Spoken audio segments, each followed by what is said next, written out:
Cerita mistis saat perjalanan dinas ke Jogja. Ada sosok wanita berjubah putih berambut panjang melewati pintu. Bukannya jalan, tapi melayang. Spontan, saya langsung lari kembali ke kasur dan menutup diri dengan selimut. Terhitung dari hari Minggu, saya berada di Jogja untuk keperluan dinas kerja. Rasanya dilema.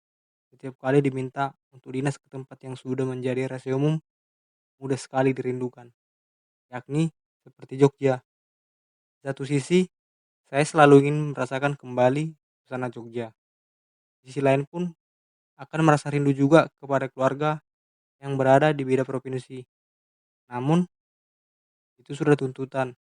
Mau tidak mau, tentu saya harus tetap melaksanakan tugas kantor.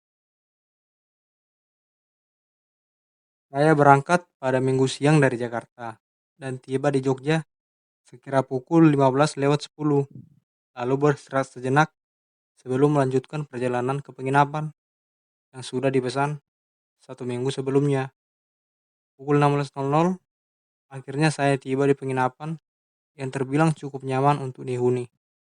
Rasanya akan lebih tepat jika pergi ke tempat ini untuk berlibur dibanding perjalanan dinas. Saya langsung menuju kamar untuk mengecek fasilitas yang ada dan dilanjutkan dengan rebahan sambil menunggu jam makan malam. Setelah maghrib, saya mencari makan di sekitar penginapan. Akhirnya, pilihan saya jatuh kepada kedai kecil yang menjual infumi. Rasanya kok enak ya membayangkan memakan infumi yang hangat pada malam hari saat cuaca di Jogja sedang dingin. Saat makanan diantar, seorang bapak penjaga kedai, sebut saja Pak Pitoyo, membuka obrolan dengan bertanya, "Saya bekerja di mana? Dan asalnya dari mana?" Sebab beliau baru saja melihat saya dan nampak asing, tidak seperti pembeli lainnya yang memang sudah langganan. Sambil makan, kami bercerita singkat tentang keseharian atau kebiasaan di sekitar. Entah bagaimana asal muasalnya, obrolan malah berlanjut ke cerita mistis yang pernah dialami selama 20 tahun menjaga kedai.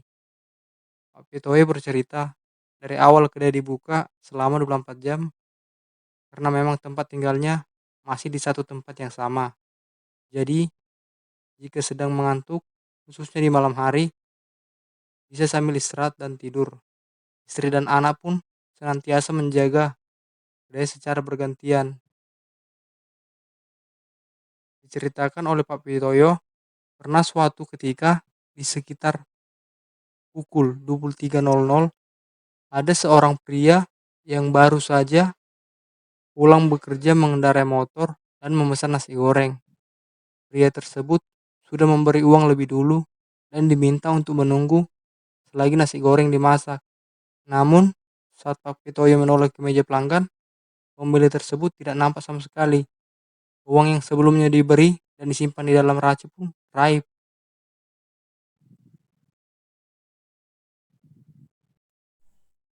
Itu hanya salah satu cerita mistis yang Pak Pitoyo ceritakan. Hari sudah semakin larut, saya bergegas kembali ke penginapan. Dalam perjalanan, saya teringat suatu wejangan, jika bercerita dan memikirkan hal mistis, sama saja dengan mengundang mata kasat mata ke sekitar kita. Saya mulai merasa was-was meski sudah tiba di kamar. TV dinyalakan agar suasana terasa ramai. Tidak lama setelah saya rebahan, pintu kamar ada yang mengetuk 3 kali. Awalnya, saya tidak curiga karena ada kemungkinan penjaga penginapan ingin memastikan fasilitas aman dan tercukupi. Namun, setelah saya buka pintu, nyatanya tidak ada orang satupun di lorong.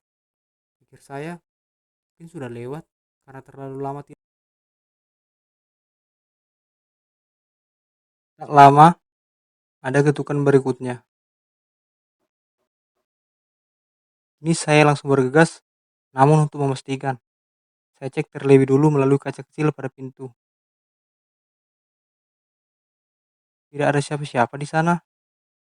Sampai akhirnya ada sosok wanita berjubah putih berambut panjang melewati pintu. Bukannya jalan, tapi melayang. Spontan, saya langsung lari kembali ke kasur dan menutup diri dengan selimut.